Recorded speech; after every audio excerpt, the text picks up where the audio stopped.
We want to stick with the markets here, keep talking about earnings, and we're going to bring in Lenore Hawkins. She is the Tematica Research Chief Macro Strategist. And Lenore, thanks for joining us here today. You were just listening to Emily go through some of the earnings reports for today, and there's some big winners and some big losers. I'm wondering, big picture, I'm reading through some of your notes on earnings season, saying that coming into this week, basically 90% of the S&P 500, they reported their quarterly results. 82% of them beating on EPS, 68% of them beating on revenue, better than average historically. But are we seeing it reflected in the stock prices here? Well, I think we've got a market that is just incredible. No matter what, it's going up, and shouldn't be much of a surprise given how much money has been pushed into the system over the past decade, and then particularly when the pandemic hit. There's just a lot of money chasing not a whole lot of alternatives. I think what is interesting is what we're seeing today in the market is quite a reversal from what we saw yesterday after the CPI data came in. You were just talking about how today the defensives aren't doing so well. Yesterday, the defensives outperformed on the news that CPI was much, much hotter. And you mentioned how the Russell 2000 is doing really well. And yesterday it got hit really hard. So that goes to show you really can't look at the market in any one day and say, okay, this is the reaction to concerns of higher inflation. Yes, not any one day. Let's take a trend that we've been watching in the bond market over the last few weeks, which is elevated volatility. We've seen breaks to the upside in yields and to the downside, sometimes very violent, depends on the day and the headline. What is the market pricing in here? Is it just general uncertainty? Or are they trying to figure out what the Fed's end game is? What is the bond market saying? Well, you nailed it. It is a big question because we really, when you look historically and try to understand what's going on in the bond market, that's not that useful because today we have a Treasury and a Federal Reserve that are tighter than ever. We have fiscal and monetary policy that are tighter than ever, and the bond market is trying to figure out what all this means.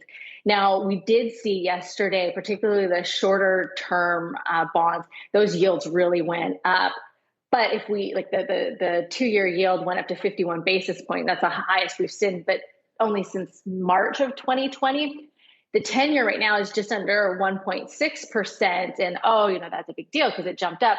Well, to put that in context, that's literally half of where it was in November of 2018. And back in November of 2018, no one was panicking over inflation. When we talk about inflation, it's really tough because it's such a big word and it means a lot of different things depending on the context. When we talk about inflation and they compare it back to the 70s and the 80s, that was a very different situation. What you had there was the baby boomers moving into their biggest spending and biggest earning phase of life. So you kind of had a demand shock. And at the same time, you had an energy shock. So you had the supply of energy just crashing, makes the price go up, and energy is an input into everything. And you had demand get a huge shock with the biggest generation moving into, we're spending the most, we're earning the most. So there was a demand shock. Right now, what we're looking at is really more supply than demand. Let's think about this just logically. Right now, the labor force participation rate is really suppressed compared to what was even just pre-pandemic. And we all know that labor force participation rate has been dropping substantially since its peak of 2000. If today we had as many people in the workforce as we would have had the pandemic not hit, we'd have about 5 million more jobs. So does it really make sense that the economy is just getting too hot because we have 5 million people less working? Does that really mean there's that much demand and that much spending going on? What's happening is still those supply chain shocks. You've got container ships and empty containers where you need full ones to unload, and you've got full ones where you need empty ones. So it's really, that's putting all the prices. And on top of that, you've got those energy prices, which again, energy is the input into everything.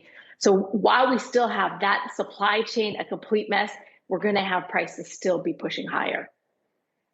So where does an investor put their money then in this environment rife with uncertainties as to the Fed path, as to the supply chain challenges? We've seen stocks hitting record highs, so we know some of them are making there. But how do you delve down and pick out the winners? So one of the things to think about is just forget this word inflation. What we do know is that we're seeing cost push forces coming higher. That means commodity prices going up, we're likely to continue to see wage hikes. In fact, over the last 4 quarters, we've seen about a 50% increase in references to problems with energy prices and problems with wages and supply chains. That's 50% more than we saw pre-pandemic.